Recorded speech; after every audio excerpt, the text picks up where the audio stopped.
Yeah. Good evening, everybody here in the audience and also on the screen while the stage is filling up. Welcome to the third edition of our series about visual storytelling. This time war reporting, how to visualize the horrors, what is real. We'll try to explore that today. And we have some special guests today in the room, and we have also a guest through Zoom. Here on the left side of me and on the right side for you, researcher and trainer Foeke Postma from ngcat, photojournalist Joris van Gennip, photojournalist. We have different kinds of types today. We have a visual journalist, we have a photojournalist, we have an artist. Visual artist Maxim Dondyuk, good evening from here from Amsterdam. Happy to have you here through digital means. Great makers. Hello. And there you go. Everybody. Good evening. Hello. And then you might think, where are the female colleagues? Let's just mention it. Well, then we have to be honest. Today we were with 3 on the stage, or 1. Of course, we looked for it, but at the last minute, not all of that fell into place. So don't worry, we are looking into it. We will certainly always aim for a mix, but today we have 3 bearded men. And we will make sure that next time we'll mix it up in the proper way. Always recognize your own shortcomings.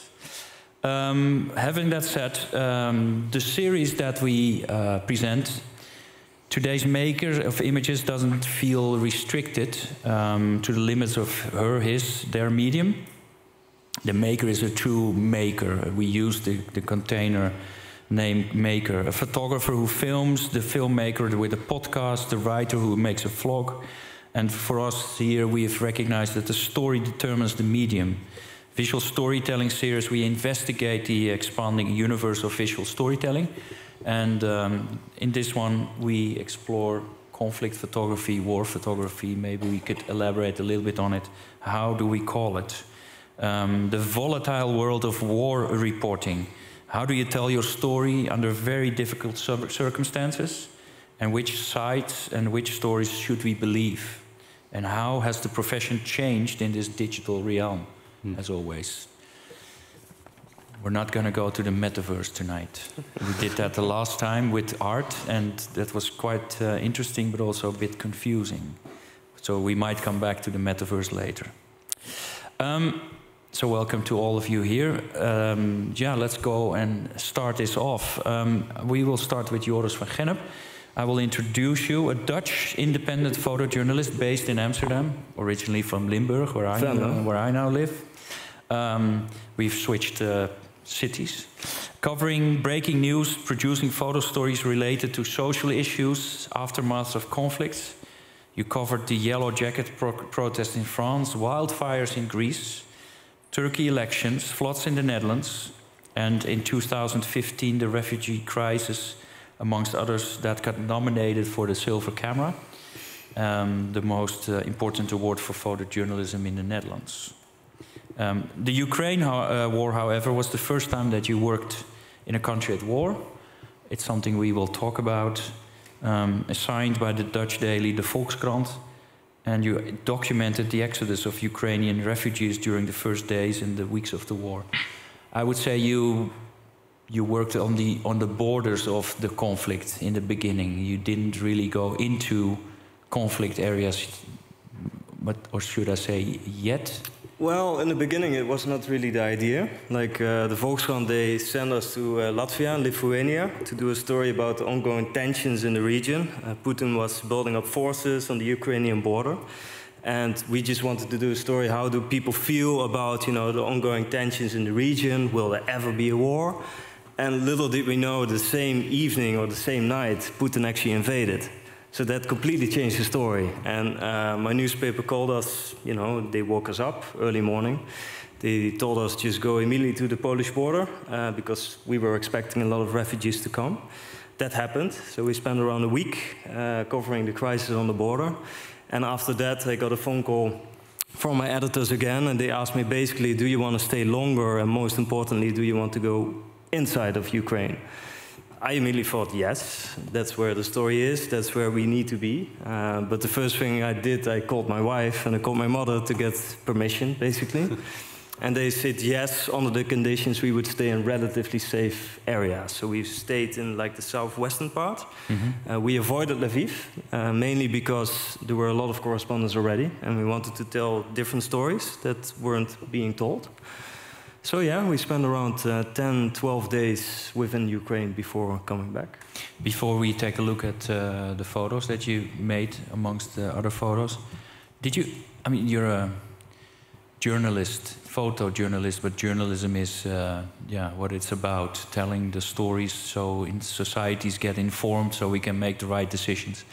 Did you ever expect that Russia really would invade Ukraine when you were there? Was it a surprise for you? Well, that it would be a full force invasion, yes. Like, I think a lot of people were naive, including myself. We thought, nah, yeah, maybe Putin wants to invade, but maybe probably only the Donetsk area, the southeast. He had his eyes on it for a long time, and maybe this was the time that he would do it. But like a full force attack, tanks, rocket attacks, you name it, everything happened at the same time and the same night. That's something we were not seeing. But for example, Biden, I talked before about it. Biden kind of saw it coming. He kept saying Putin will do a full force invasion, but apparently nobody listened, and it happened. He could listen in, probably. Yeah, probably. Yeah. We couldn't. Yeah. Let's take a look at the work. Take us through your photos and talk us through it and explain where it is. Yeah. What you saw. I brought quite a lot of images. I have like 10, 15 minutes, so I will try to be relatively quick. As I told, we were sent to Latvia, Lithuania, to do a background story about the tensions.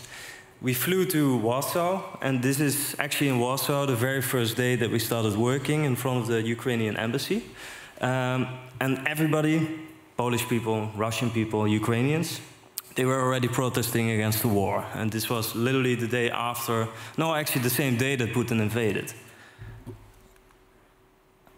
This was the first thing I saw in a train station. I cannot say the name, it's unpronounceable, but in the Polish border towards Ukraine. This was basically in the first hours that refugees were arriving. What you see here is a child screaming to his mother. You don't see any men, because all the men had to stay behind to fight. And there was a lot of hectic situations, because the situation was unfolding so quickly that there was a lot of chaos. So a lot of women were screaming, a lot of children were shouting. This was the outside. The police kind of barricaded everything, so things could be put into order. People could get shelter. People could get help. This is basically one of the first trains actually arriving from Lviv. So a lot of people, they fled to Lviv first, and after Lviv they could just take a direct train to Poland, and they were sent through customs to safety. Again, a lot of women, children, no men. Old woman, child, getting water. Interesting was that the Polish police, they were very pro-supportive. They had other problems with refugees before, and then it actually caused a lot of tensions within their society. So it was very interesting to see that this time they actually changed their opinion and actually helped, instead of trying to send people back.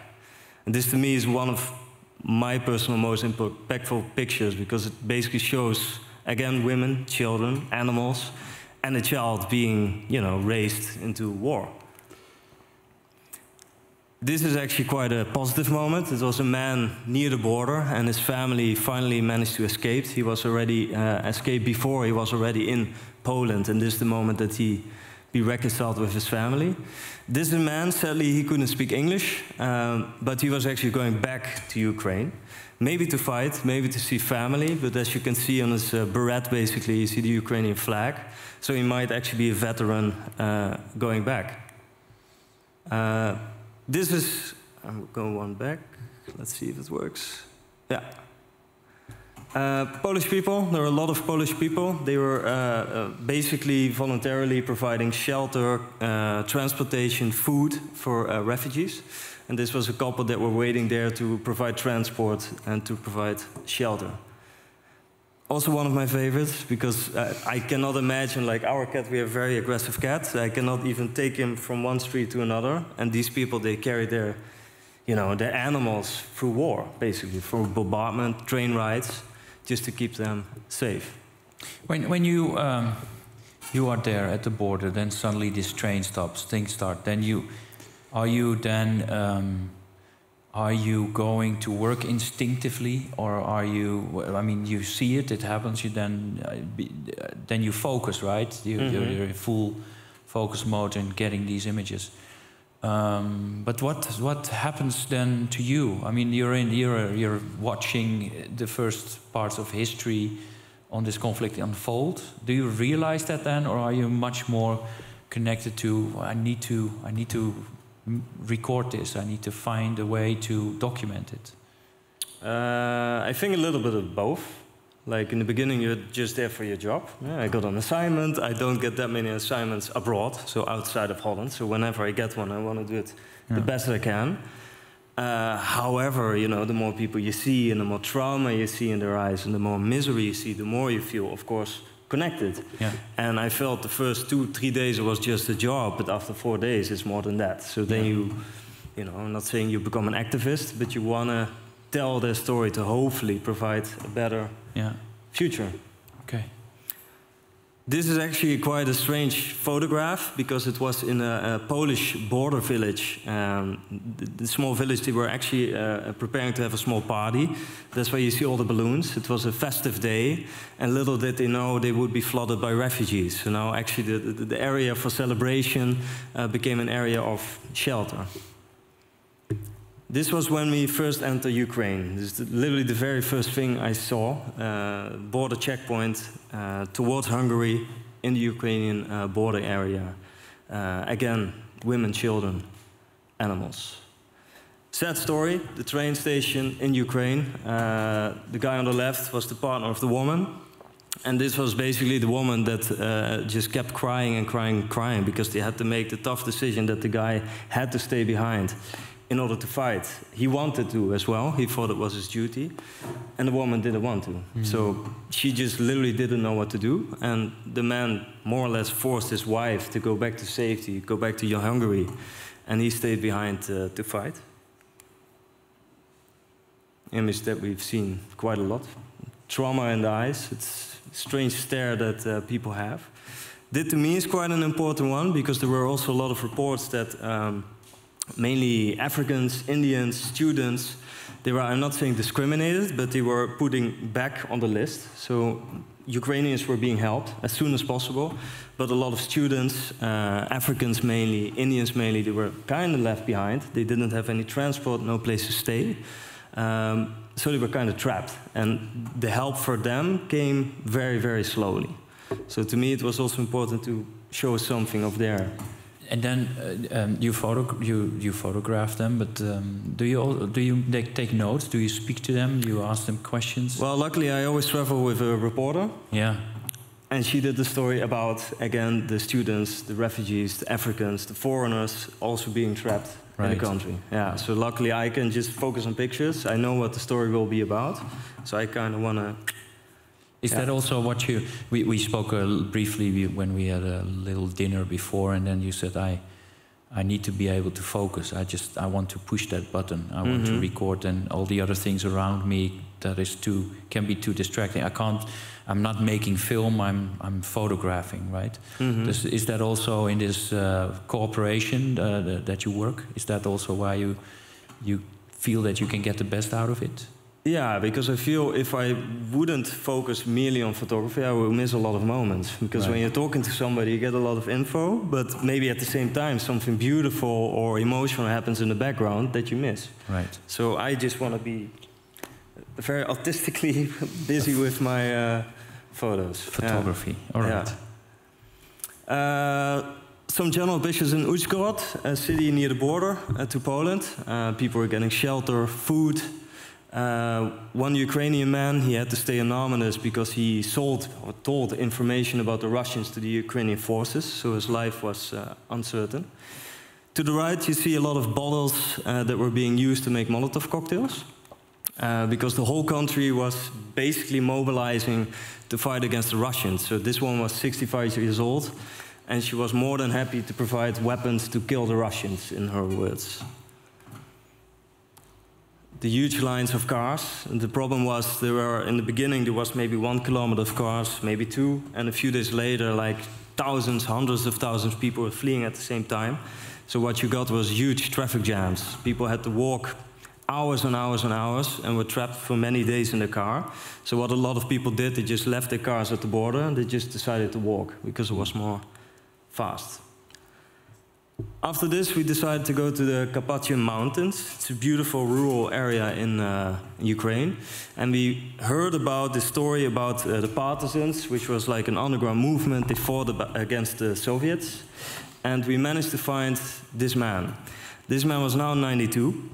He used to be a partisan. He used to be fighting against the Soviets. And his grandson on the left, exactly the same name, was about to do the same.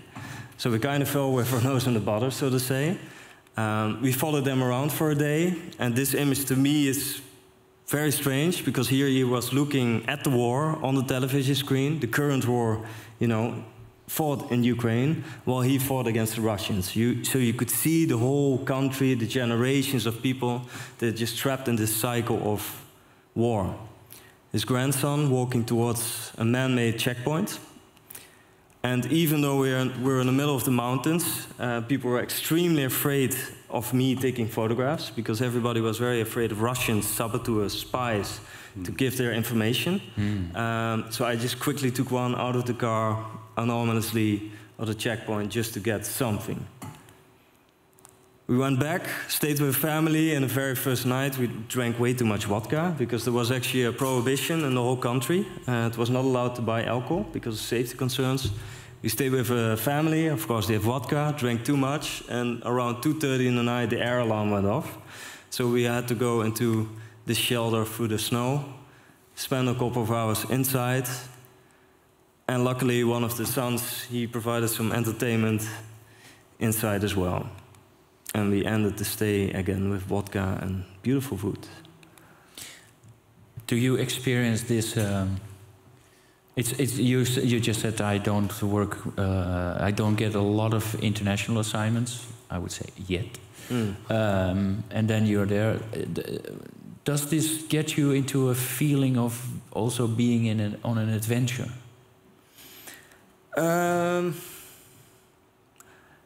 Yeah, yes and no. In the beginning, yes. But after a while, also because of tiredness, you're making extremely long days, you see a lot of tragedies, you talk to a lot of people, you hear a lot of tragedies, you see it a lot, it makes you extremely tired.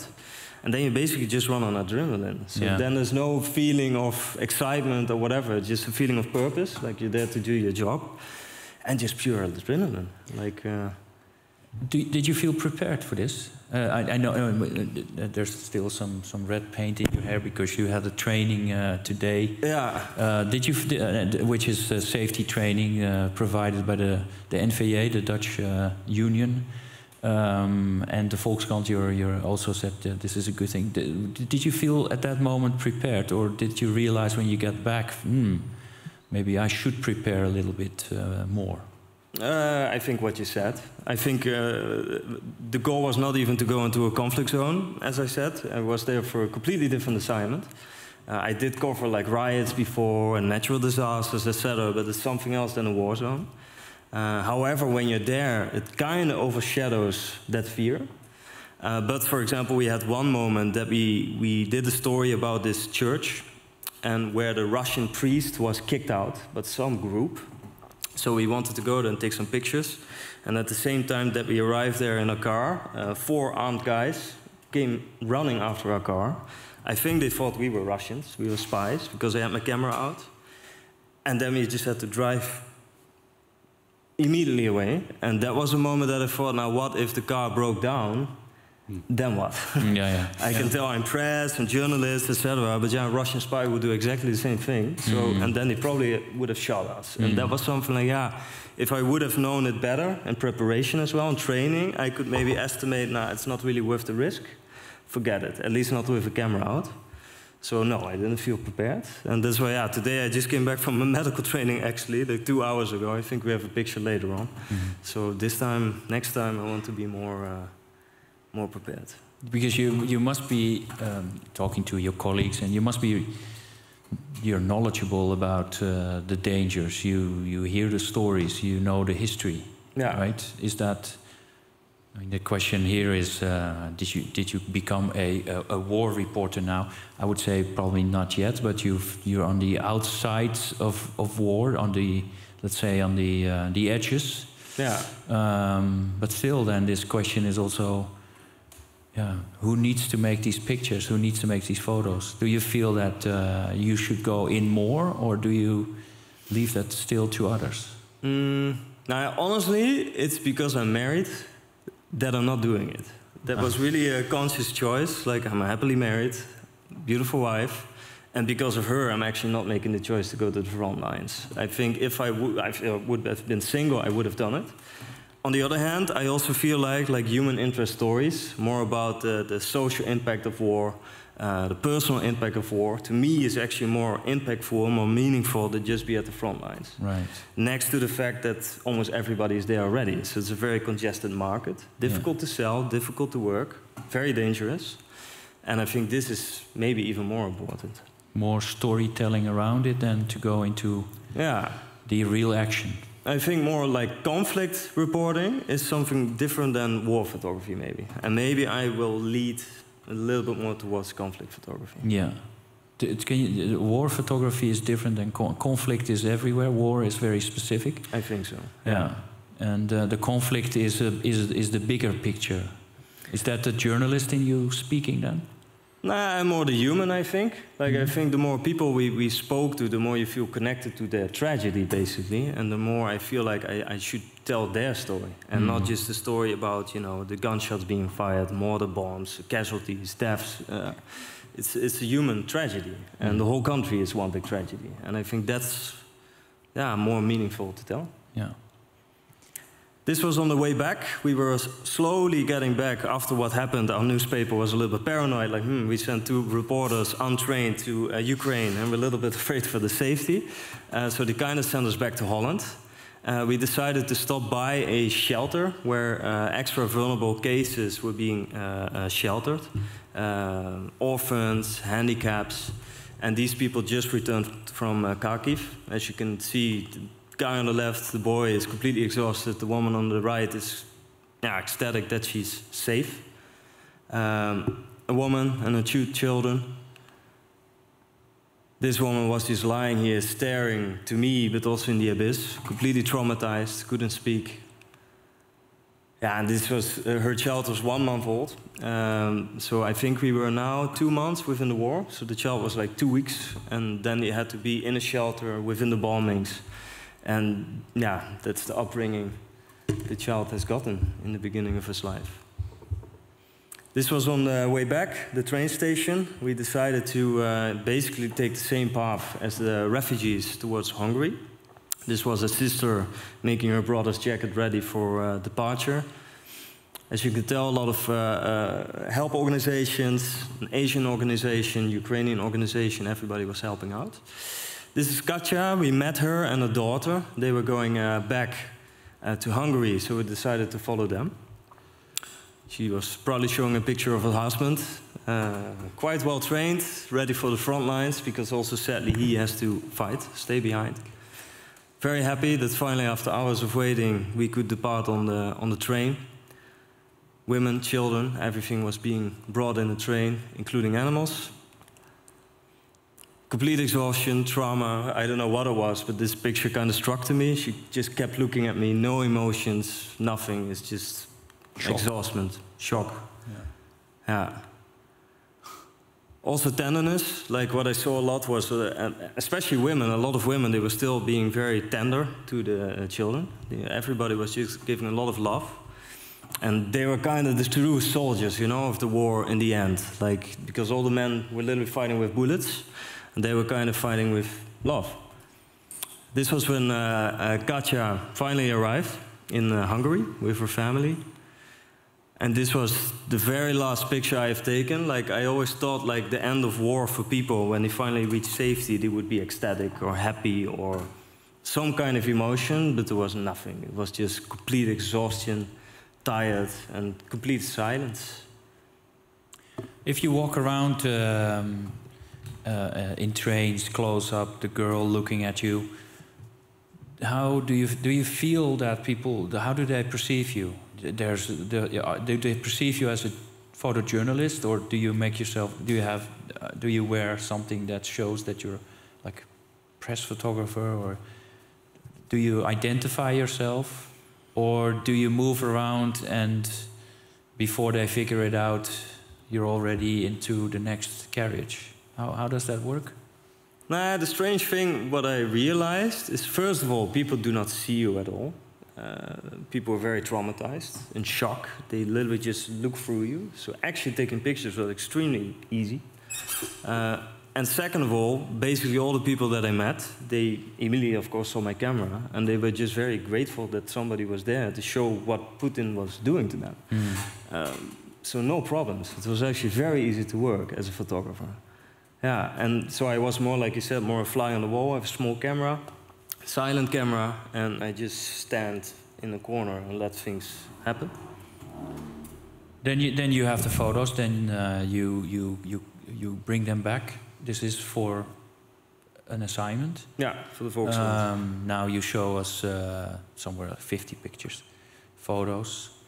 And then you go to work with the newspaper, or do you just hand it over and say, here it is, I'll tell you the stories if you want to, but how does that work? Because you're doing this for me, yeah, and the audience, you want us to see it. But how is that process going? You bring them back, and then what starts then? Well, actually, there was quite a tight deadline, because the war was, of course, just unfolding. We were there on the ground, so every day we had to publish something. So even in this moment, I was editing and filing my pictures. So on the way back, we had no sleep at all. And it's like a team effort, you know. The journalist, she makes sure all the factual information is correct. We tell the story the way it's, you know, factually right. I'm there to capture, you know, the moments that we encountered during our trip and during our moments, and then my editors make sure that everything fits together. So basically I just need to make sure that whatever we are experiencing, I just capture it and I provide them as much as possible. And then I trust them to do their job the way they trust me as well. And then you see the result. Yeah. And then you say, why this picture and not the other one? Not really, because I like my editors. Like, they usually choose the pictures that I also wanted to choose. And if they are doubting, they always ask me, which one do you prefer? Or do you have a favorite? Or do you think something is more important to show? But in general, I have no complaints. We get to see it almost, well, it's not instantly. I think with Bellingcat, images come in, you immediately look at it, you can start to verify. It feels almost like real time. Here there's a little bit of a delay because it will be published online or in the newspaper. What do you like best, on paper or on a screen? Paper. Paper. Yeah, it's not as well. People don't read it as much as online, sadly. But I like paper more. Yeah, and then then this is there, and then you have a lot of photos left. I mean, is there a moment where you go look back at them, or are you just leaving them for now?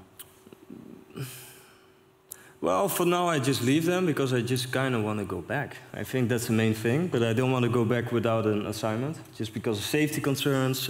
They provide insurance money, they provide a fixer, they provide money, they provide safety, so I will not go alone. Yeah. But that's the only thing. Like, you've been there, but then you also feel like you don't want to, you know, reuse old images. You just want to show the things that are unfolding right now. Yeah. We'll cut back to you because we're going to switch over to the screen. Maxim Dondyuk, I'm going to introduce you. There's a long introduction here, so I'll try to get the most out of it. Ukrainian visual artist. This is different than photojournalist. We're going to ask him about it. A visual artist working in the field of documentary photography. He practices His practice integrates multiple mediums, including photography, video, text, archival material. And Maxim's work often explores issues relating to history, memory, conflict, and their consequences. Maxim, we see you here on the screen. Good evening. Where are you? Can you say where you are, or is that a secret? No, it's not like secret. I'm just third day, like come back after 4 months of covering this war. Now I'm in mountains in Crimea. Carpat, sorry, dream about Crimea. Yeah, Carpat with my wife in mountains, and first time come back to Lviv to my wife after 4 months of covering this war. Yeah. So it's like some rest and some retreat for me, but I'm with you. You said you covered the war, but you called yourself also a visual artist.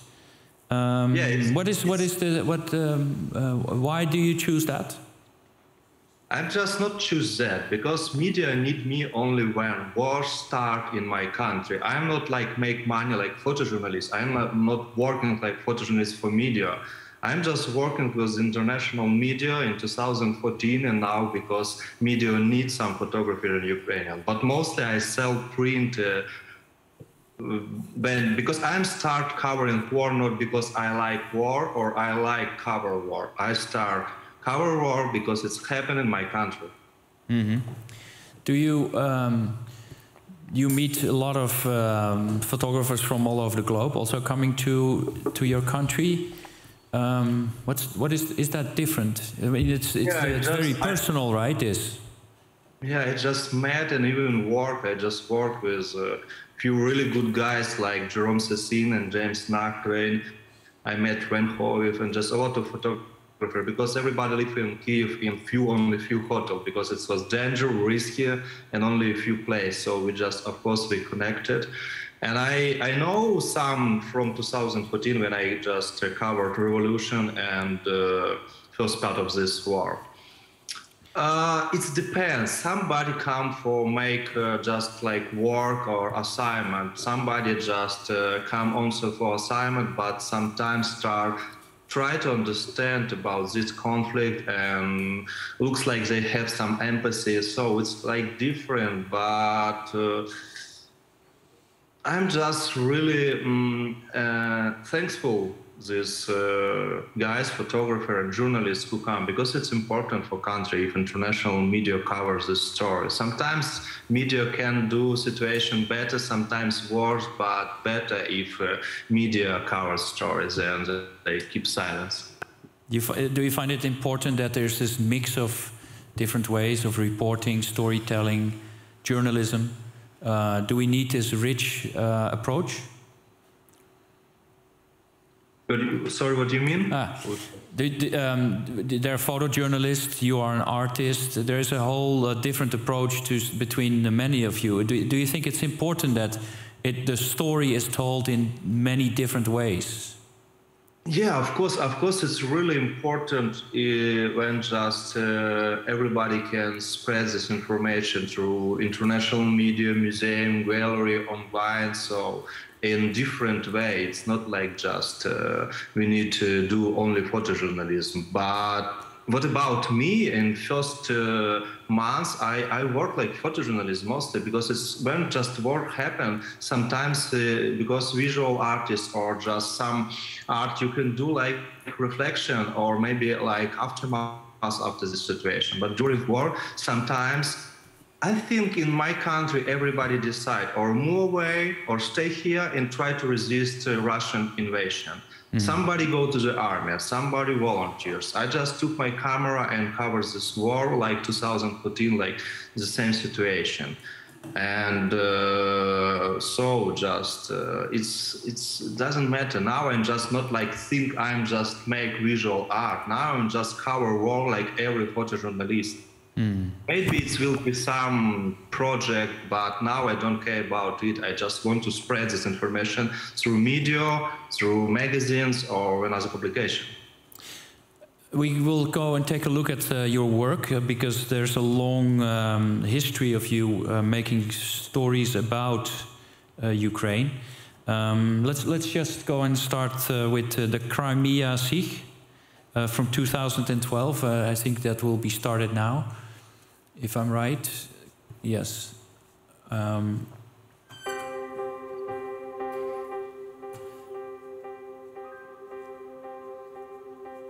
Should I explain, about this? Go ahead and talk through it. Yeah, it was like some secret camp in Crimea, and I just find this camp where Russian Cossacks and Ukrainian Cossacks training children. It was really anti-European, anti-American, just camp, and now we see what happened, because now these children fight against of Ukrainian. And just after a few years of covering this story, I come back to this camp and did a documentary movie. But unfortunately, it still progressed because I didn't find money. I spent a lot of my money and didn't finish this movie. So just it's like, but the story is about training camps in the Crimea. In the Crimea, in some place in mountains where Russian Cossacks and Ukrainian Cossacks training children from 6 years until 15 years, and they training really looks like a fine decision all the time through the weapons, power, and war, and all the time talk about Soviet Union, about Russian Empire, about how American, European country, it looks like some bad country. So it's like they try to grow up anti-European Union soldier. Do you see it now as a preparation for war, or has it always been preparation for war? It's always not like preparation of the war, but Russia just want to reunite the Soviet Union all the time and try to do something through politics, through media. Even a Minister of Defense Ukrainian before Maidan was with Russian passport.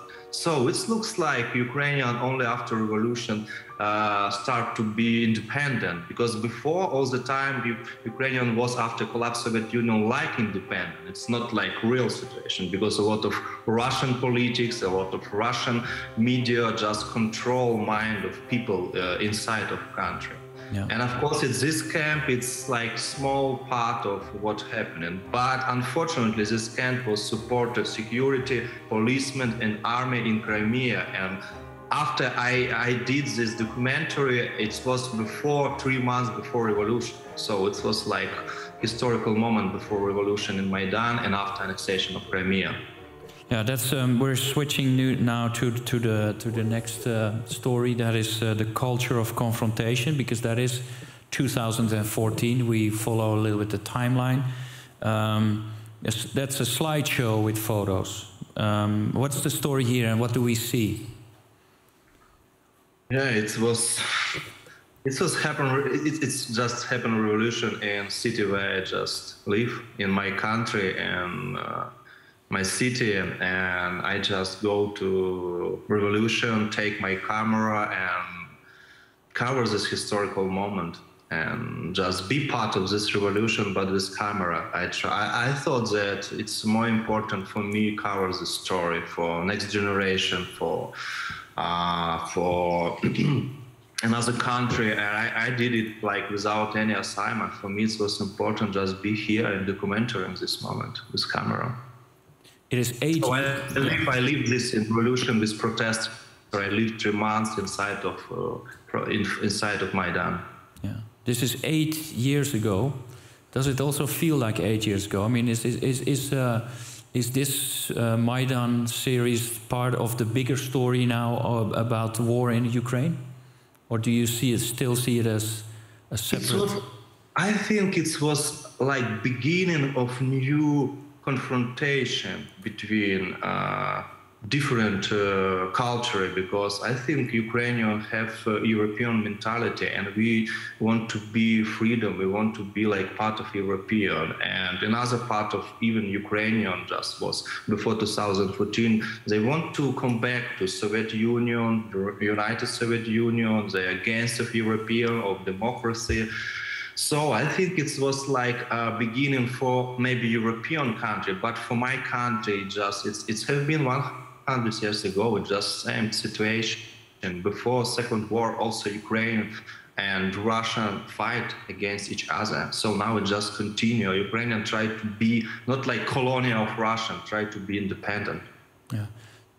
Have we been naive? Have you had this feeling that by telling these stories or sharing these stories with us, did we get it? I mean, there's so much happened 8 years in, and now we're in the full middle of a real big conflict. Do we in the western part of Europe have been naive? It's not like naive. I think you have different mentality, and I talk a lot with European photographer and journalists. You should understand. I understand better Russia because I was born in Soviet Union, and just maybe some part of me also like Russian mentality. I hope it's small and smaller part, but Russian mentality believe only power. If you try to make some negotiation or diplomacy decision, Russia side or Putin or even just people think you are weak. You should understand every negotiation in diplomacy, it's not about Russian. They have completely different mentality. And it's not about naive, it's about different mentality. And I understand you why you cannot understand it, but I hope Europeans just understand it before that big war happened. Mm. You met a lot of your colleagues now in Ukraine? James Nachtwey, there's photographers from from 16 years on Haviv. I think a lot of them, just too many photographers. Yeah. Do they see this war as different? I mean, they've seen lots of wars. Do they experience this as a different kind of war? Do they? Yeah, this is 2022. Or don't they just see it as just any other war? Maybe you didn't ask. What do you think? I think it's not like special war, but looks like it's first big war inside of or too close to European after Second War. Maybe it's not like correct because it was Balkan or another, but looks like it can be bigger because it's again Russia. Because all the time if Russia just try to do some war, it's bigger, it's huge, and of course I don't know. For me, it looks like Second War because when I saw Kyiv or Kharkiv completely destroyed in some part, like in Kharkiv, it's a lot of center city destroyed by airstrike. It looks like Second War. It's very old architecture and destroyed of airstrike, and looks like horrible for me. It just looks like I am inside of picture what I saw in my childhood from Second War. It's like unbelievable now that one country tried to do it and one country do it. Horrible situation. Yeah, we're going through some of the photos that you have taken. I think these are the photos from 2014, or are we in 22 with these photos? I need to ask the. This is 2022. Yep. Yeah. So this is made now, right? Yeah. What? Let's go. I mean, this is complete devastation, right? This is what war does to your country. How personal is this? I asked the question. I was last week in Bonn, where two of your colleagues they received the Press Freedom Award. They were the ones that made the photo series in Mariupol, I have to look up their names because otherwise I mispronounce. Yeah, Chernov and Maloletka. Yep. And there are lots of journalists that were not necessarily aware. They were very surprised that they were so emotional when they did a speech. And I said to them, well, how can't you be so, how is it possible not to be emotional? Do you experience that the same? Because it is your home, it is your country. Does it hit you emotional as well? I'm just shoot to cover this war. I hate this war. My father in occupied area and my hometown occupied of Russian army. My mother like refugees in Germany, and I just was wounded second time in this year, and I didn't see my wife 4 months. Of course, I hate this war. Of course, I even don't like cover this war, but I have to do it. For me, it's not like project or visual art or photo reportage or something else. It's my life, unfortunately. There's some of the photos that show. Yeah, Bucha. It's from Bucha. Yeah. I mean, the whole world is shocked. How does this affect you yourself? Do you already? Is that something that you already? Is it already sunk in, or do you still process that? I think it just maybe process. First months it was like sometimes camera all the time make like some wall, and during shooting sometimes it's no emotion, nothing. But after selection, after you thinking about it, after talking with somebody, sometimes you just like mostly cry or even cry because it's really hard to psychological see everything just what happened and understand because it's happened. It's not because it maybe just only because it's in my country. I cover war in my country because it's happened here. But maybe in another country it will be the same with me because I don't know, I cannot understand people why they love war, why they just continue doing wars. I all the time try to, I don't know, just do something against each other because it's better just live normal life. Yeah, so it's Russian soldier. It's even Russian soldier just come to Ukrainian. Why?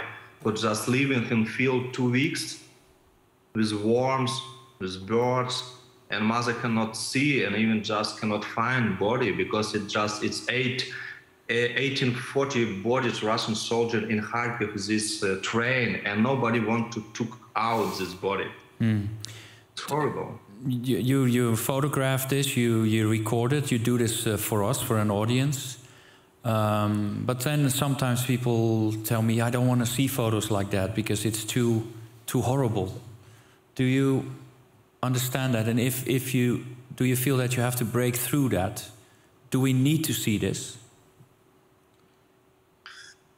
I think Susan Sontag wrote an amazing book about this, but if my opinion, I should to take picture. I should to, sometimes maybe I even don't want to show some picture for you. Maybe I'm even not ready to do it. But for me, very important, if I'm just staying someplace with camera and if nobody need my help, I just take picture. Of course, if somebody need my help, wounded, dead, or I just need to carry luggage of old woman, I do first aid. Because firstly, I am human. Firstly, I am just man, not like photographer. But I try to cover everything because sometimes even I cannot understand if it's important or no. Yeah. A little bit further down the timeline in this program, we will also talk about user-generated content. Everybody makes films, everybody uses their phone. How do you compare, how do you see your work compared to all the other work that is out there and that also finds its way through social media? Are you in this big realm of imagery, or do you have anything against it? I just like not try to compare with another photographer or social media. Personally, me, I don't like social media. I don't use social media. I don't have any application on my mobile phone. I just Just for me, it's not needed. But my wife just do some work or professional social media, publish some picture, but I even don't know what. But it's reality. We should to use different way of presentation picture, and I think it's better than just every photographer come and do somebody in Instagram, another in Twitter, another in some magazine, another exhibition. And if you not compare with another, you try to find your personal way. And if you find your way, your visual language, what you need, it's not compare. It's not like fighting. It's not box or sport. We can do together completely different story. And why we should to compare all the time? It's not needed. It lives next to each other. I need to check a little for time. Onno, do we move to the next film or?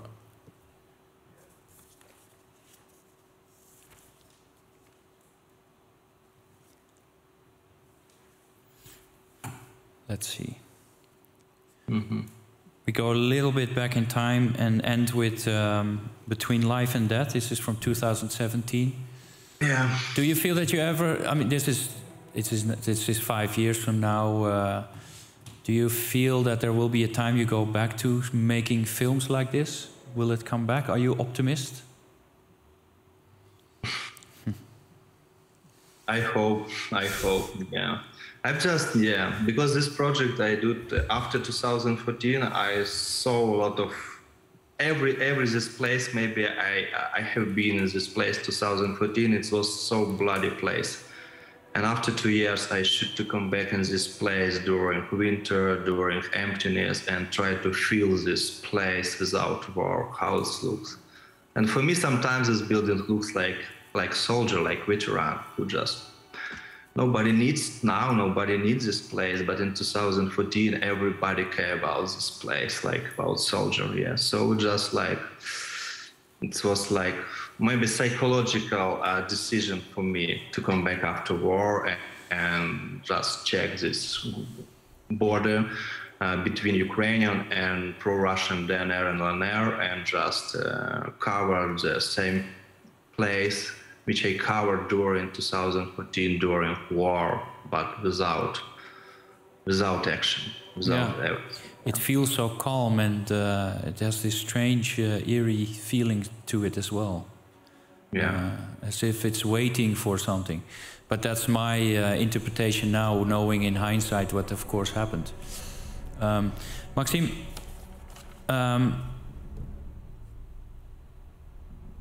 Do you feel that this now has an impact on the work that you will do further down the timeline? I mean, does it? You're an artist. Does it change you as an artist? You mean war or? Yeah, what happens now? I think if you just if somebody read about art or history of art, just a lot of artists, writer, musician, and composer or filmmaker, and who just or fighter or soldier or cover war and its impact. It's not possible after war just come back to a normal life. Never. It's all the time change. You change your reality, change everything. Yeah. And even your art, yeah. And I think, I hope, yeah, it's just not like, because for soldier, sometimes it's too hard to come back to normal life, because in war, it's too important. It's like everything, it's completely different. And your friend, if just friend to make some wrong decision, you will die, or I don't know, some situation can kill you. So when you just come back to the normal life, it's really important to relationship with family, with friends, but sometimes people cannot understand you, because people live in just normal life, think about new iPhone or about cafe or something else, and they didn't understand why one small light may crazy you. So sometimes for soldiers it's really hard to come back to normal life, and they come back to the fight. I think for artists easy because we can do exhibition, we can put our aggressive or some problem or psychological problem in our art or movie or something else, and it helps a lot. And just my wife really support me, but it changed everybody. If you just stay one day with crazy situation, it's enough. Okay, thank you so far, Maxim. We will move on to talking to Foeke Postma, working as a researcher and a trainer at Bellingcat. Background in conflict analysis and resolution. Yeah. He's particularly interested in military, environmental, and LGBTQI+ issues. Yeah. Tell a little bit about your background. It's a very short description of, but right. Yeah. So exactly, I studied conflict analysis. After my master degree, I immediately went to work for a peace organization, PAX, and we did investigations in conflict zones, basically remotely, obviously. So there I got really accustomed to using computers and the internet to to find out what was happening on the ground. And that slowly evolved into eventually working for Bellingcat. So the work I did was really about finding out what happened in the conflict zone. For PAX, it was mostly figuring out if humanitarian law, international humanitarian law, was violated. So if military forces behaved correctly or incorrectly. And part of that work was, finding out what soldiers themselves are sharing in the field. And so that's how I really got thinking about, how can I follow around what soldiers are doing, where they are? And I did this story about how I could track soldiers around using a fitness app that they were using. And I volunteered that, posting it on Bellingcat and also together with the correspondent. And then a job opened up with Bellingcat. And there you get, so Bellingcat is a really flat organization. I'll tell a lot more about it, but you really get the freedom to investigate what you want. And I have these broad interests that range from, like I said, military atrocities, but also illegal wildlife trade in Dubai, far-right movements online that harass and target LGBT people, you name it, yeah. Maybe it's the wrong question to ask, but how do you describe yourself? Are you a journalist? Are you a researcher? What are you? So I am an investigator. Yes. I don't go out and interview people. I can't make such beautiful images, pictures. I look at stuff online, is the most basic description. And I train other people in how to do this as well. Yeah. Yeah.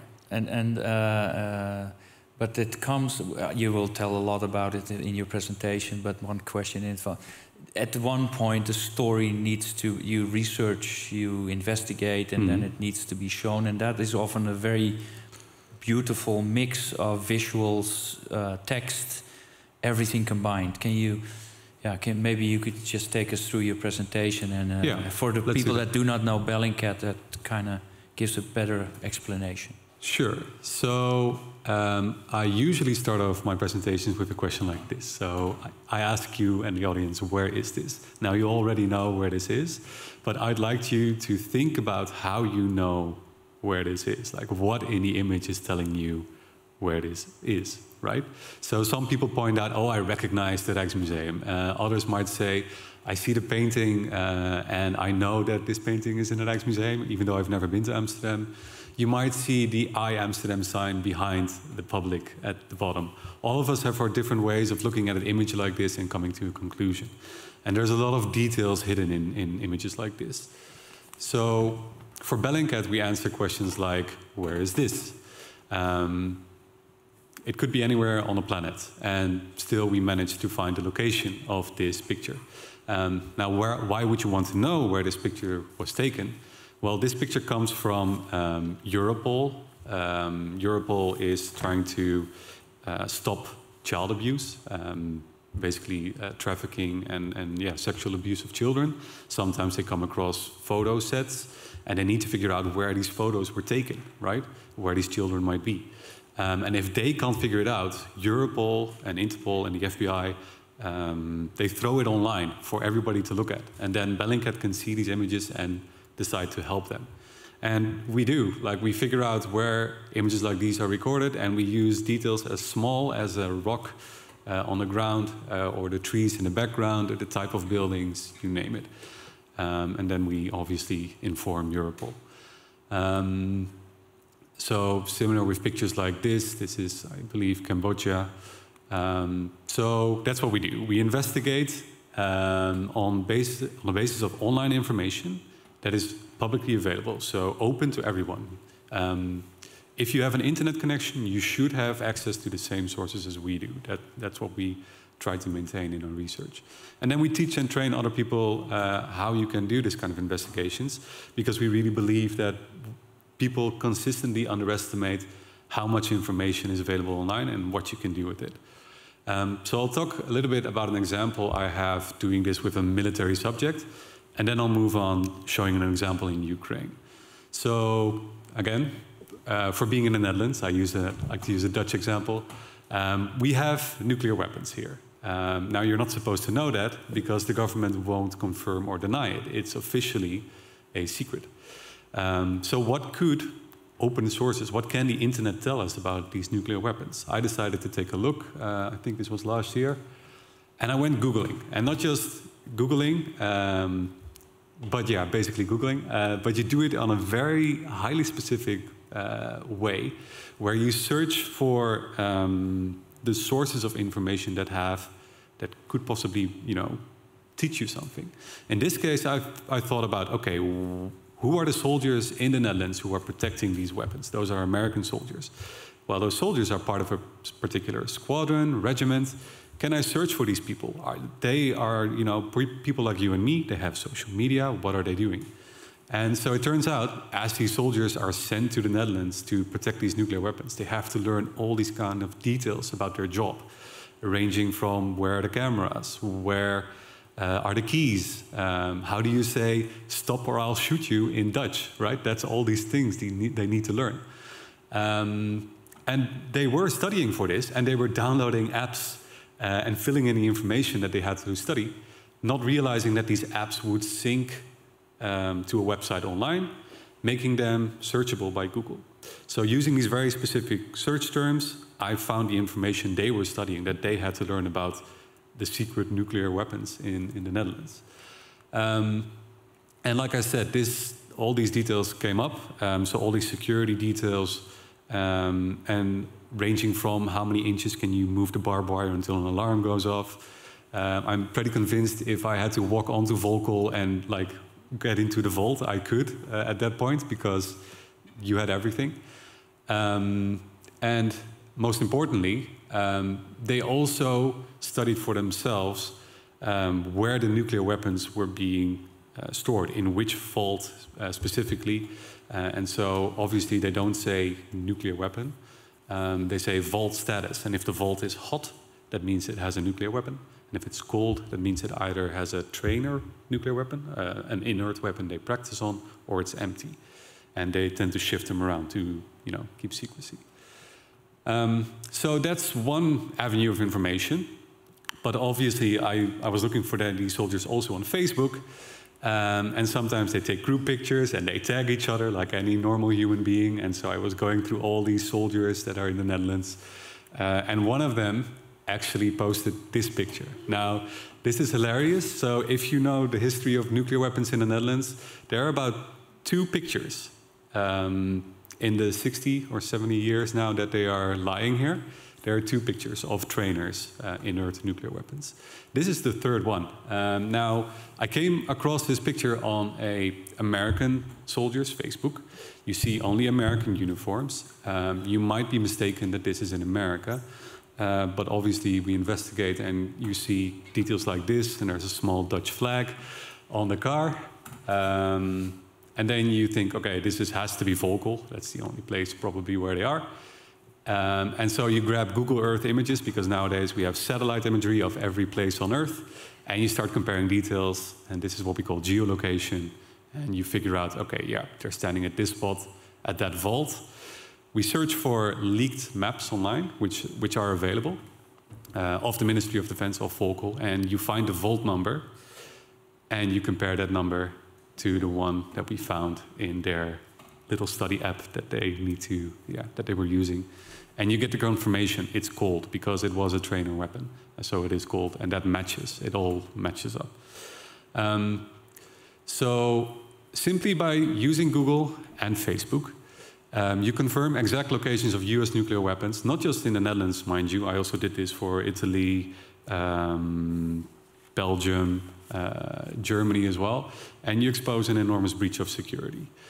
And this becomes a very large story, like we spooked the Pentagon, we spooked NATO, we gave them 6 weeks to change security details before we publish, and like the day before publication they were emailing us like, please could you hold on? And I said, nah, 6 weeks is enough.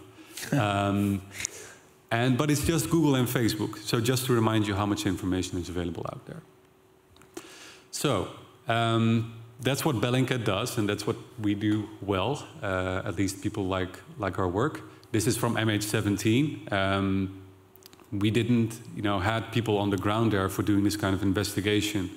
We simply relied on footage that soldiers themselves were sharing, footage that people on the ground were sharing, and by that, like, I guess here as well, if you were standing outside and a tank would come rolling by, some of you would probably take out your phone and take a picture, right? That's what's happening there and everywhere on the world as well. If they see something interesting, it gets shared to social media, and it's our job to pick that up and put that puzzle piece somewhere. Navalny, tracking the poisoners using publicly available data. We tracked how Russian spies followed Vladimir Putin's political opponent, biggest political opponent at least, before he was poisoned. Let's see, and all kinds of things, like I mentioned, the wildlife trade, child exploitation, conflict zones, so Ethiopia, Yemen, and Ukraine, obviously. So I'll talk a bit about the Ukraine and show you a very specific example of an investigation. Again, we use data, we use maps and satellite images, social media, and footage that is recorded by anyone on the ground. It could even be the soldiers themselves who, carry out the war crime, whose footage we will use. And often, you'd be surprised at how often they are filming themselves doing horrible stuff. Using an example of a cyclist in Bucha. This was a drone video that was basically shot, and I took screen grabs. But here at the bottom, encircled in red, there is a cyclist, and he's moving down the road, basically. Now, on the top left corner, you see a tank column going down the street, and they're making a turn. And as the cyclist rounds the corner, he gets into the field of vision of the column, and moments later you see the tank firing. You see the smoke coming out of the tank, and the smoke right about the place where you'd expect this cyclist.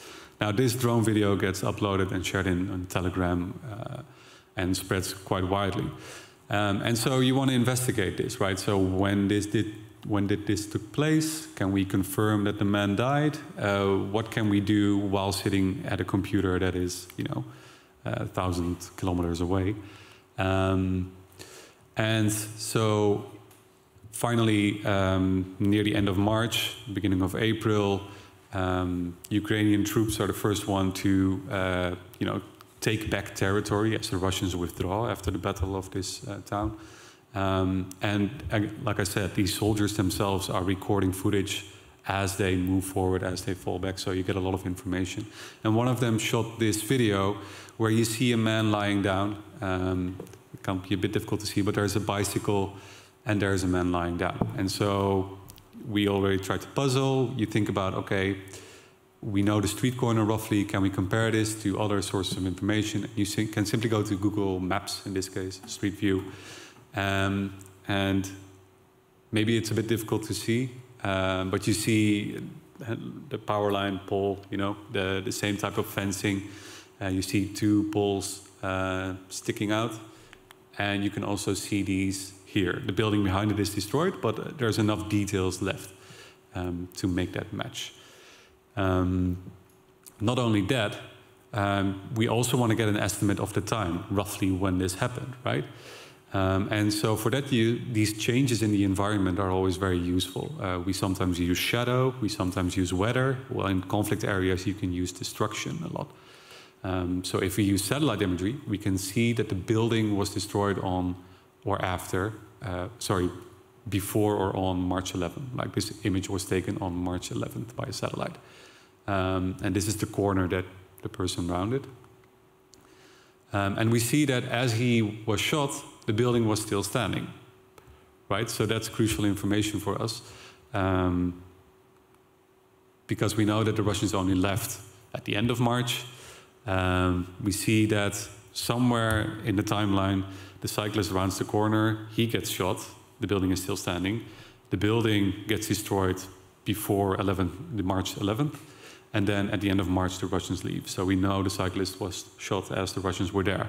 So that's already one part of attribution, because one reason why we investigate is to eventually find out who is responsible for what, right? And so the timeline matches, the location matches. We also do stuff like investigate what kind of tanks we see, obviously. But we also follow Russian soldiers around as they share their own social media posts.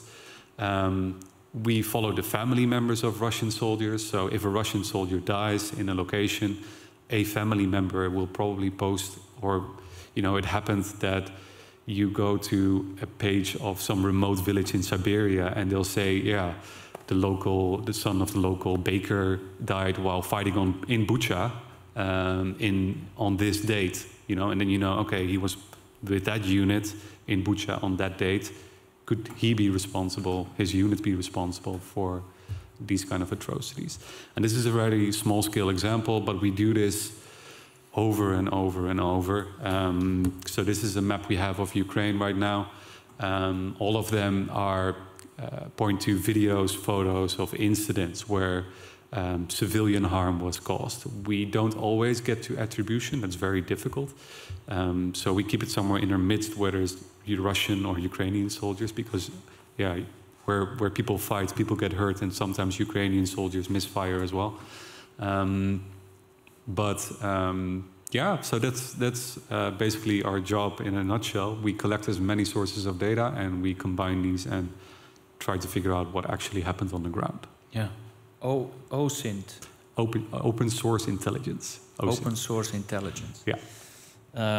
That is, I mean, this is, you really with Bellingcat set a scene, right? I mean, now traditional media is also starting their departments. Yes, and this is really becoming a very, very crucial part of journalism. Yeah, and it's mostly a lot of people that we've trained ourselves, so we are creating our own competition, and that's exactly what we were designed to do. Like, we saw this huge gap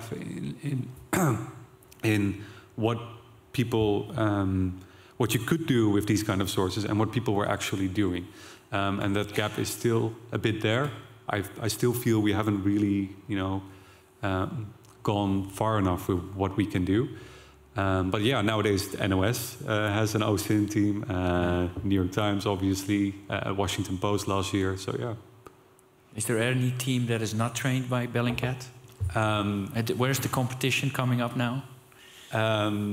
I still feel like we're the place to go for these kind of, but I'm selling my own meat here. No, I'm not sure. Before we started the evening, you were sitting there in the corner on the couch, and I think you were working. Yeah. Does it ever stop? You have to sleep? So sometimes you want to stop, and then you open up social media, and then you see something interesting, and then you start working again. Yeah. It's sort of naturally ingrained.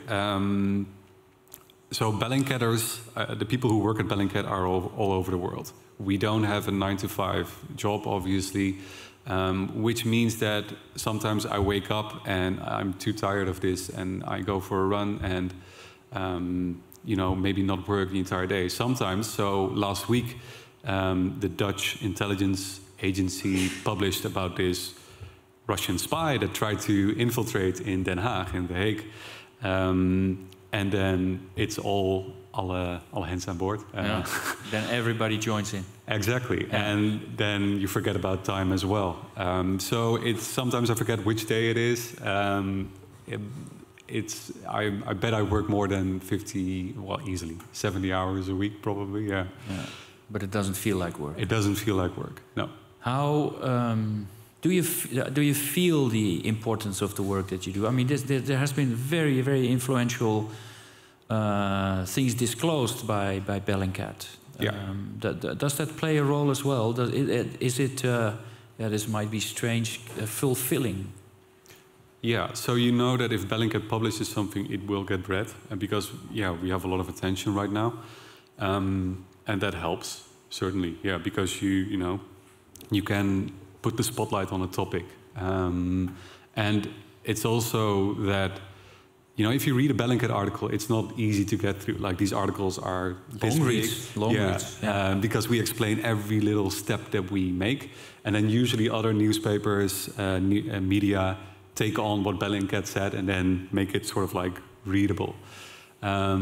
So it is satisfying to feel like you're contributing, not just putting in your own 2 cents, but also showing people and other journalists where you can look for certain kinds of information and what you can do.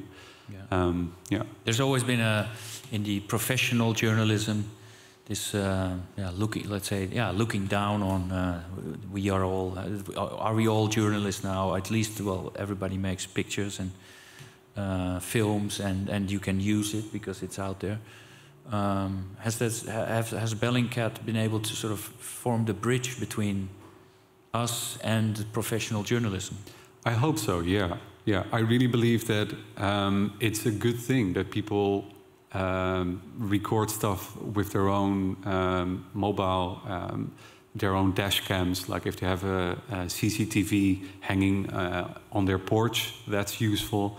Because sometimes you have a police incident or whatever, or in the case of these bombings in Ukraine, you try to establish what happens, and like 9 out of 10 times it's just a camera that's hanging off a garage of somebody, and it shows you perfectly how a missile is being dropped by, I don't know, an airplane, and hits a school or whatever. I really obviously rely on what people are sharing. Here comes you're sitting next to him. Does it make the work of Joris and Maxim obsolete? Obsolete? Oh no, not at all. No. Good. It all comes together. Because you must also you probably also use professional footage. Everything. Yeah, definitely. But it's we can't tell the story of a picture that encapsulates the pain or the trauma that people experience. That's not what you typically see on social media or on CCTV. Even we still rely on footage, and if you get to the front line, that's particularly then war reporters become an important source for you for this kind of information. So no, I think it really can strengthen each other actually. Yeah. Maxim is on the front line. Joris was a little bit around the conflict. You're working from your couch. Is it dangerous what you do? Do you feel are you threatened by anybody out there? There is a threat level that you account for. So Bellingcat has done investigations on a lot of Russian spies, right? And we've done investigations on how these Russian spies kill journalists. And we know they are active in The Hague. I don't think they're gonna kill us.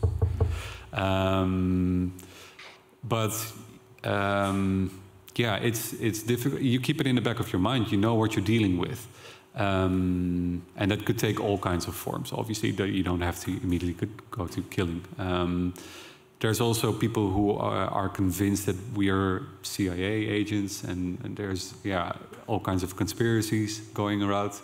And that's just the outside threat. You know, there's also the internal threat of traumatizing yourself, vicariously traumatizing yourself by going through footage of people who have been shelled or bombed day in and day out. Yeah. So, yeah, there's definitely a lot of threats that you account for, and you learn to deal with it. Yeah. Who pays? Where does the money come from? That's a question probably very often asked. But if you say we are independent, or where does who pays for Bellingcat? We teach people, and they pay for trainings. That's part of the budget. We're an NGO. We get support from other funds. For example, the Postcode Lottery supports us, and we get a lot of donations. Yeah, good. Yeah, nobody can ask you to do something. I mean, is there any secret service that tries to make you do things or feed you? They probably try to feed you things. We're very aware of this kind of risk. We steer away from direct governments, funding or training. You know, when we do trainings, we try to make sure that we don't train any military or soldiers or even police forces from countries where we think we don't know how you're going to use this kind of technique. So, yeah, again, something you account for and something we're aware of. Yeah.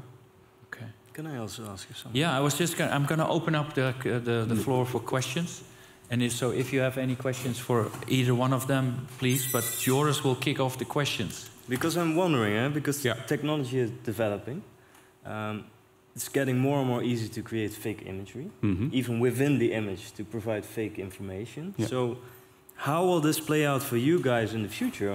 Because Russia is huge, also intelligence-wise. Like, they cannot feed you, like you said, like fake information, fake images, to provide a different narrative. Yeah. For example, those tanks, maybe not the technology is here yet, but maybe there will be a time that you cannot distinguish, is it a Ukrainian tank, a Russian tank, but it's disguised as a Ukrainian tank. So how do you know what's the truth? Very good question. So, yes, technology is evolving. My first answer would be the counter technology is also evolving. So detection mechanisms where you can say this is fake, this is deep fake, this is photoshopped. They are evolving just as hard, in my opinion. But for us, you know, imagine you have a puzzle and one person is like drawing over one puzzle piece. You're still going to look at all the other pieces and see how they fit, right? And if one of those pieces doesn't fit, that piece becomes very suspicious. So we've had this. Like, Russia has tried to fool in the MH17 research. They published satellite imagery that was doctored, photoshopped. And you could tell this not only, you know, by this software that can, you know, detect photoshops, obviously, but you can also search for other satellite imageries because there are many satellites taking pictures. If somebody shows me a video or a photo and says, well, this took place on this date, and they might have set stuff on scene, you know, then I might check for things like, okay, I see it's sunny. What was the weather like at that place at that time? You can't really, you know, deep fake your way out of that. So by using all of these different data points, you get sort of cross-verification of that one piece of information that you're looking at. Yeah. So basically, you have such an information overload that you can easily access. Like, even though they feed you a certain piece of the information, you still have enough pieces you can put together. Exactly. We always try to obviously verify what we're seeing and try to find as many different angles. And yeah, like you said, you try to find all the surrounding pieces of information. Questions from the audience? Yes. I will repeat your question so then the microphone picks it up. Go ahead, please. I had a question for Foeke. I wanted to ask two things. Who are the main audience of your trainings? And the second question was, I work in the area of corporate abuses, and I wanted to know if you have done any work in that area, and if you can give an example. Corporate abuses? What kind of abuses should I... Human rights violations by large corporates. Sure. Now I'm lost. Now I'm lost. First question was? Who's the main audience of Bellingcat? Yes. And the second one was you work in. Go ahead, ask him again one more time. I work in the area of corporate human rights. Corporate human rights, yes. Yeah. Okay. If Bellingcat has done any work in that, yeah. Sure. Yeah. So the first question: who's our audience for the trainings?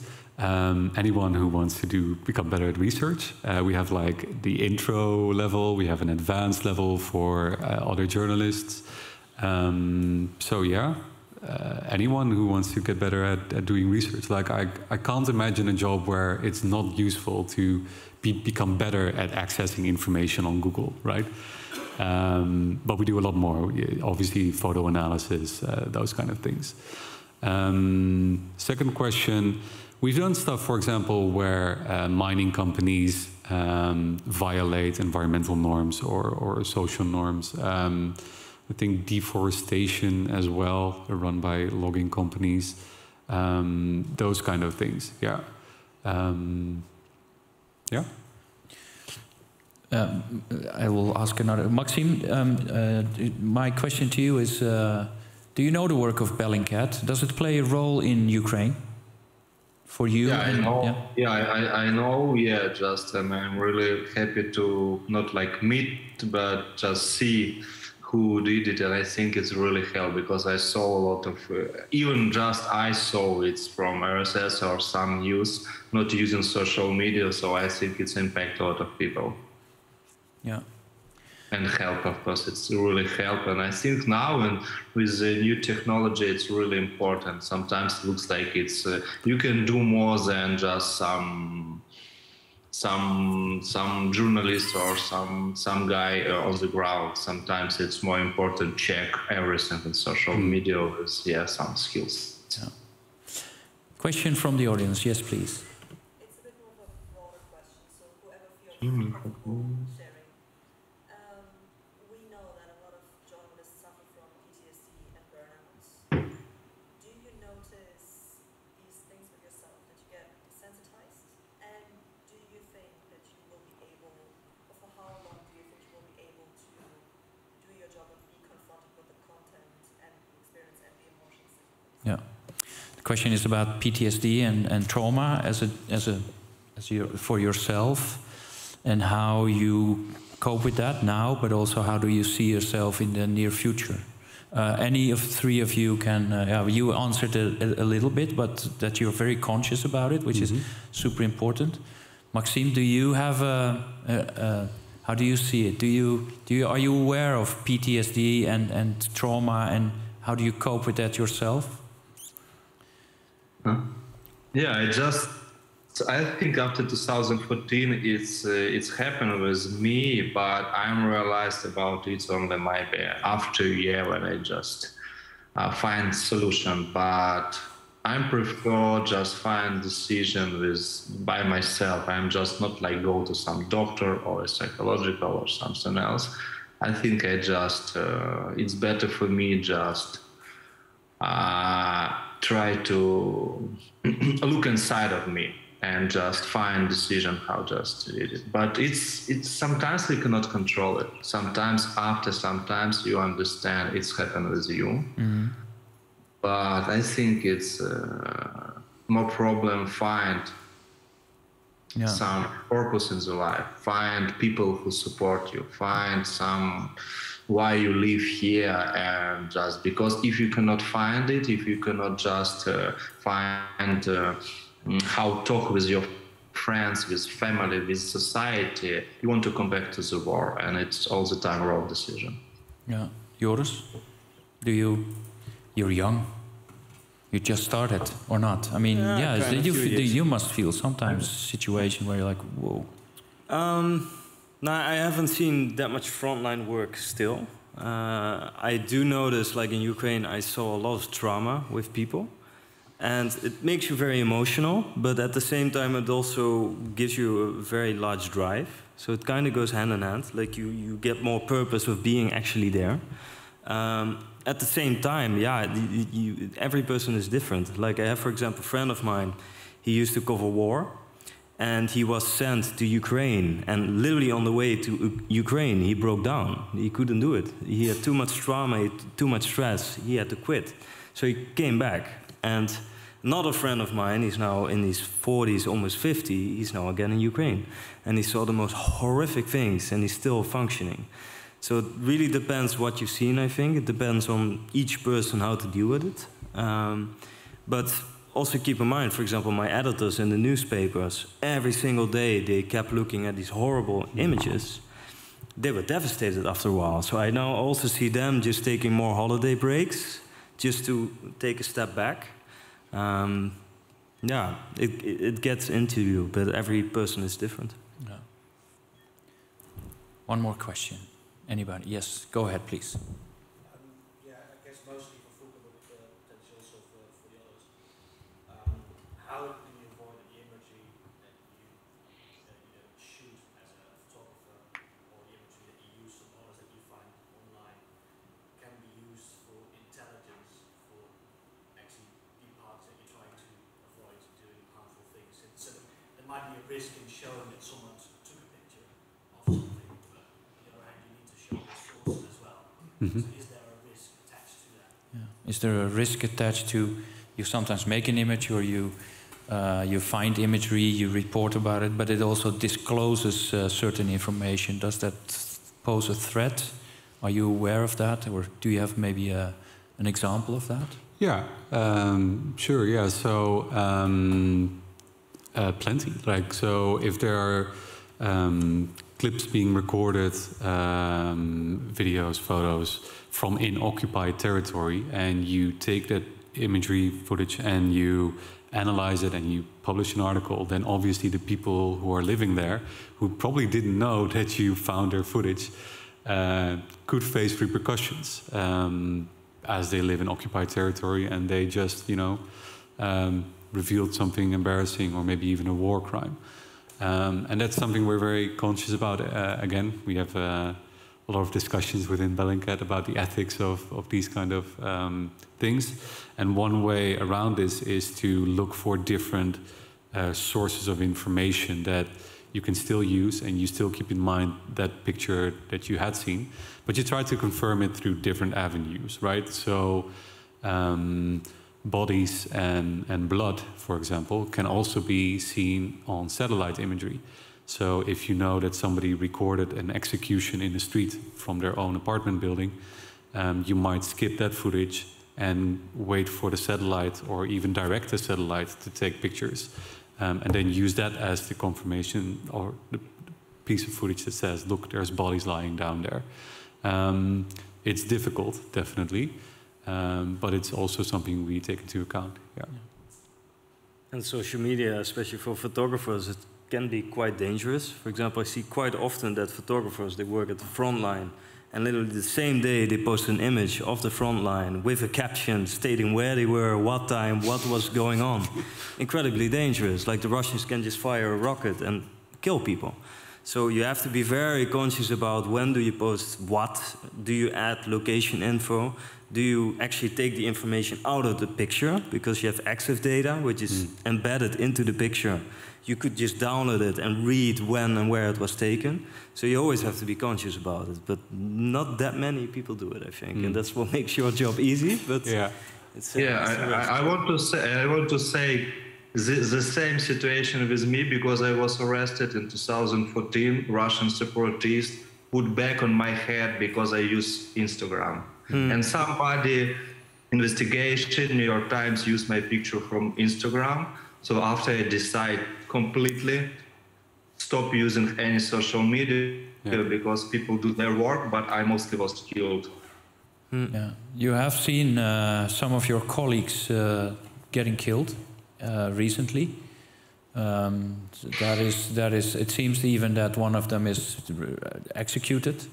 Does that add another layer of? What does that do to you? Because does it limit you in going out there again, or doesn't it? Now just in my country, you can just kill everywhere. You will die everywhere, because they can just make some airstrike or shelling by missile just any city. So just, of course, my friends died. Max Levin, he was just killed, yeah, in first months, and a lot of journalists also killed. But what I can do? Like I say, only two decisions, or stay here and resist, or go away. So I just decided stay here, and no question. I just stay here. What if something happens? So okay, it happens. What I can do? Yeah. I can just go to front. I can just go to front line and come back. But Ukrainian soldiers stay 4 months without any day of rest. Yeah. So that makes you rethink it as well, but it doesn't. Yeah, you commit yourself to it, but then as a visual storyteller. I try to do.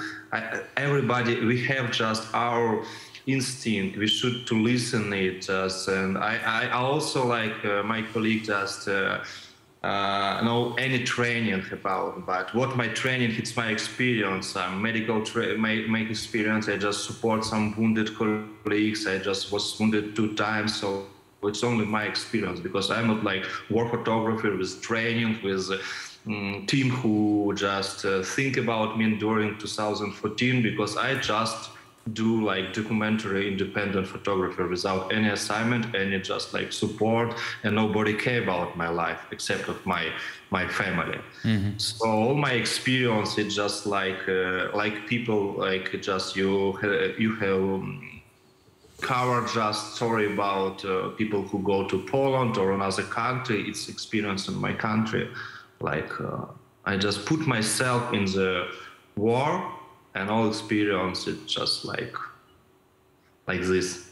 And yeah, I think I try to be more careful after every new injury, because I understand I'm not like immortal. I just can die, and I try to just feel my just use my experience and feel my instinct. Sometimes I like feel I don't need to go to this place, and I just listen myself.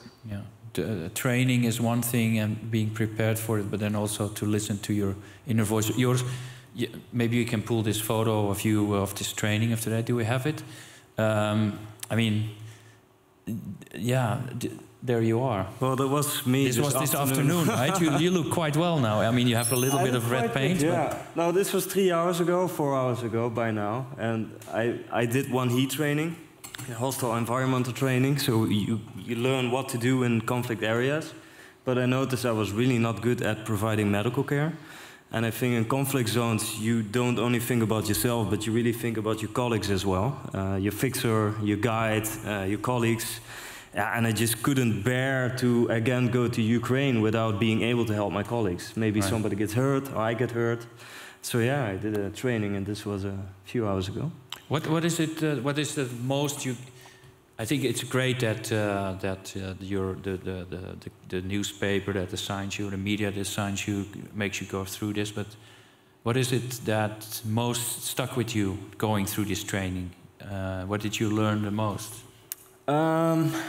Well, how difficult it is to operate under stress. Like, they made us do a lot of push-ups, wearing full tactical gear, run around, and then actually perform medical procedures without knowing what was going on, what happened, where's the wound.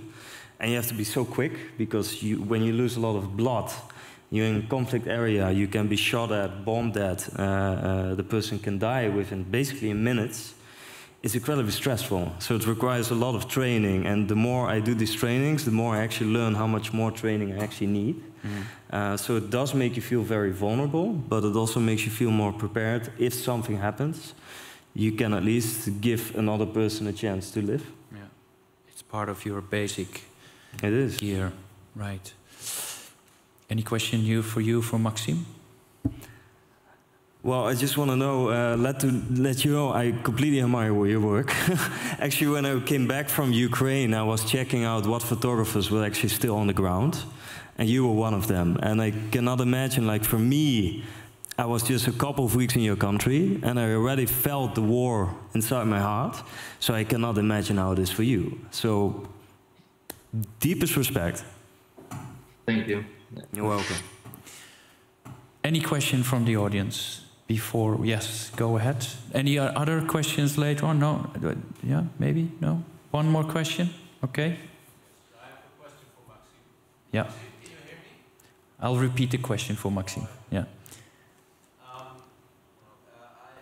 wanted to ask Maxim, like, you mentioned a little bit about the West not understanding the Russian mindset as well as you do. So in relation to that, do you feel like with your work, or more, should I say your mission, as you so beautifully described, that you are reaching the right kind of audience with your work and that it makes the impact that you want it to? Yeah. We as a Western audience not understanding the Russian mind, but does your work make that difference? Is that a correct one? Does it make... If it has, depending on what his mission actually, how he defines it himself, Yeah. if it has the impact that he desires. Yeah.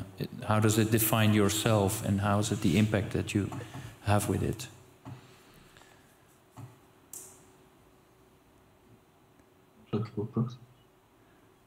I think we have to rephrase. Come on over and ask the question here.